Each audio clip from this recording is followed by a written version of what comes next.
বুঝলি সিহাব, এই গ্রামে আর থাকা যাবে না। দিন রাত শুধু খাটনি, হাতে টাকা নাই। ইউটিউবে দেখি মানুষ অনেক লাখ লাখ টাকা ইনকাম হচ্ছে। এই গ্রামে আর থাকা যাবে না। তোর কি হিংসা হচ্ছে না তুইও ওই পথে যেতে চাস? হ্যাঁ, হিংসা হবে কেন? আমি ভাবছি শহরে যে লোন তুলে একটা ব্যবসা শুরু করব। শর্টকাটে বড় লোক হলে মানুষ তাড়াতাড়ি সম্মান দেয়। তুই শর্টকাটের কথা বলছিস? আরে ভাই, শর্টকাট কি জানিস? তাসের ঘরের মতো, হালকা বাতাস হলে পড়ে যায়।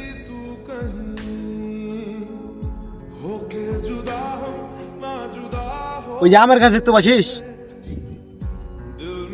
ওইটা কি একদিনে বড় হয়েছে? আরে না, ওটা তো অনেক বছরের পুরনো গাছ। ঠিক তাই, যে গাছের শিকড় যত বেশি গভীরে যায়, সেই গাছ ঝড়ের গতি তত বেশি সইতে পারে।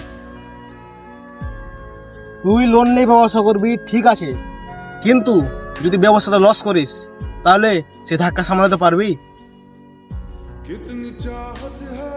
টাকা কামানো খুব কঠিন রে ভাই। টাকা ধরে রাখা আর নিজের মান সম্মান ধরে রাখা খুব কঠিন কাজ, বুঝলি?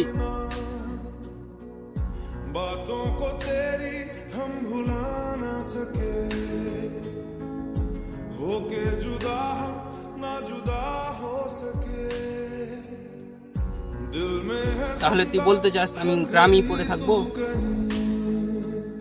না, আমি তোকে সেটা বলতে চাই না। আমি তোকে বলতে যাচ্ছি যে তুই ভয় পাস না, তুই তোর মেধাটাকে কাজে লাগা। তুই অনলাইনের কথা বলে না, তারা অক্লান্ত পরিশ্রম করেছে এবং সফল হয়েছে। তাই জন্য তোকে আমি কথাগুলো বললাম, বুঝতে পারলি? আমরা বাইরে তাদের চাকচিকন ভাবটা দেখি, কিন্তু তাদের ভিতরে যে পরিশ্রমটা ছিল সেটা আমরা কিন্তু দেখি না। তোর কথায় যুক্তি আছে। আমি কাজ না করেই ফল খুঁজতাছি। মনে রাখিস, মাটির নিচে আলো যেমন একদিনে বড় হয় না, মানুষের ভাগ্য ঠিক তেমন না। ধৈর্য ধর আর নিজের হাতের কাজটা ঠিক মতোই কর, দেখবি একদিন সফলতা পাবি।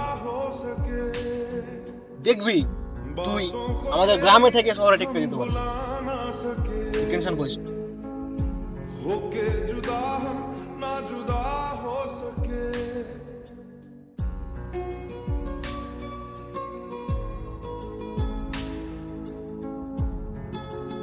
ঠিক বলেছিস।